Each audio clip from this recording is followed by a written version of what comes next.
Think about how many people have been lifted out of poverty.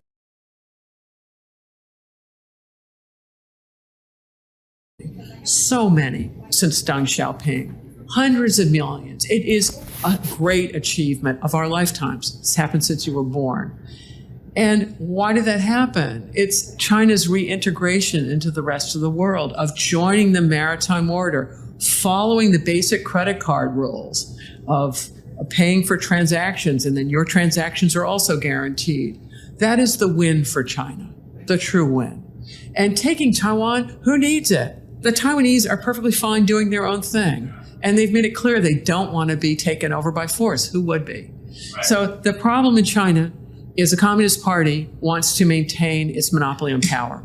And for a while there under Deng Xiaoping, that worked because the reforms that they wanted to make for agriculture and things, they could maintain their monopoly of power, but do things that allowed people to get much wealthier, right? And so that went in tandem for a number of years. Now we're at the inflection point where you have a lot of educated people and businesses who are really integrated into the world, and they want to make autonomous decisions. Also, you wind up with some very large, very successful companies, and they have quite a bit of clout.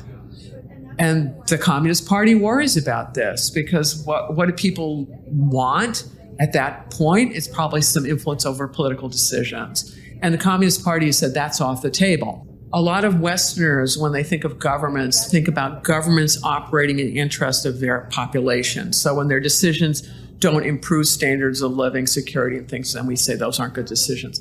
All right, but that's not the game. In China, for instance, it's all about maintaining the monopoly of the Chinese Communist Party to rule.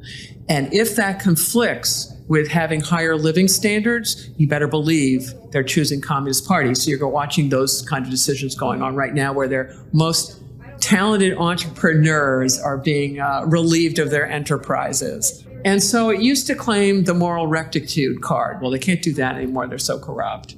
And they used to claim the economic growth card. Well, that one's going away. So they're left with one card. It's the nationalism card. And they're playing it but hard because it's a unifying thing for Chinese, for the Han ethnic group in China, who constitute the overwhelming majority, that Taiwan should be theirs. It's a mistake. It will be a pivotal error if they make that mistake. If you listen to their speeches, they tell you they're going to do it, right? They're consistent.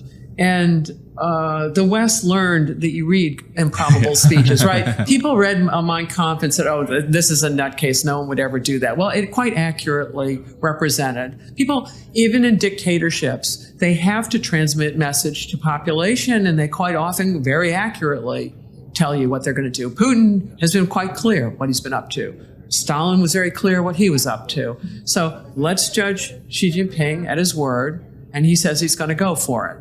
For the People's Republic to take Taiwan, I presume it's going to begin with an artillery barrage. I presume that's going to be leveling Taiwanese cities, right? We've watched how it goes in Ukraine. I can't imagine the Chinese being less brutal. They'll hurt themselves. Whereas if they just ignore the Taiwan thing and say, oh, they're so annoying, let them run their own place, who wants them anyway, and then trade with them, they'll both make money. The global order, it's based on sovereignty. If you allow this, it doesn't mean you have to go to a nuclear war. You just never recognize whatever it is. And then you sanction China from then until kingdom come, so that they are not part of the maritime trading order. And you tell them they need to cough up Taiwan.